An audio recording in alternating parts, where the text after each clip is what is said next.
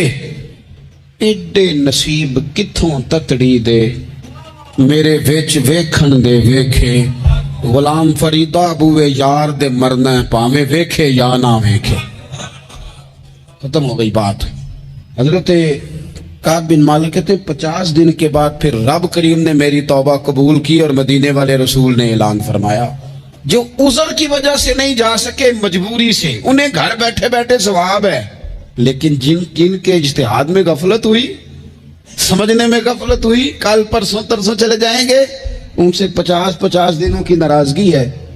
کتنے لوگ ہیں جن کی فجر گزر جاتی ہے بستر پہ، زور گزر جاتی ہے پھٹے پہ گپوں میں، عصر گزر جاتی ہے چائے پینے میں، مغرب اور عشاء موبائل پہ لیٹے لیٹے بیت جاتی ہے، اور ان سے آپ گفتگو کریں تو وہ دانشور ہیں، آپ بات کریں تو پنچایت ختم کرنے والے لوگ ہیں، آپ ان سے بات کریں تو وہ عالمی سیاست پر نظر رکھتے ہیں، آپ گفتگو کریں تو شعور کی اعلیٰ گتھیاں سلجھاتے نظر آتے ہیں. خدا مجھے ایسی خدائی نہ دے کہ اپنے سوا کچھ دکھائی نہ دے. یہ غفلتیں ہیں، یہ شورش ہے، یہ اپنے منہ سے خود میاں مٹھو بننا. اس غفلت کو تھوڑا سا توڑا جائے، ورنہ زنگ لگ جاتا ہے صلاحیتوں کو. جو لوگ تھوڑے دن موٹر سائیکل نہیں نہ چلاتے، ان کے لیے مشکل ہو جاتا ہے پھر اس کو سٹارٹ کرنا بھی. ہمارے استاد کہا کرتے تھے جو لوگ پڑھاتے نہیں انہیں کتابیں بھولنے لگ جاتی ہیں، جو لوگ کوئی کام کرتے نہیں پھر وہ آہستہ آہستہ وہ زنگ آلود ہو جاتا ہے، وہ کہتے ہیں اب نہیں ہو سکتا تم سے، اب مشکل ہے. سجنوں، دوستوں، بزرگوں، بھائیوں، جو لوگ شروع میں عبادتوں کے عادی نہیں ہوتے، وقت ضائع کرتے ہیں، بڑھاپے میں دل کرتا ہے توبہ ہو جائے، لیکن اپنے ماتھے کو سجدے کی عادت ہی نہیں ڈالی.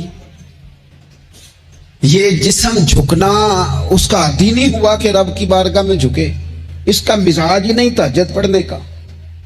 سارا کچھ ہو جاتا ہے. میں نے سیاست کرنے والے، پنچایت ختم کرنے والے، چودراہٹ کرنے والے، وزاداری رکھنے والے راتوں کو تہجد پڑھتے بھی دیکھے ہیں. میں نے قرآن پاک سے پیار کرتے دیکھے ہیں. میں گواہ ہوں بہت سارے لوگوں کا. یہ کام ہو جاتا ہے. شرط یہ ہے کہ بندہ اپنی غفلت کی پٹی تھوڑی دیر کے لیے کھولے. دوسری بات یہ کہ ہم خوش فہمیوں میں بڑا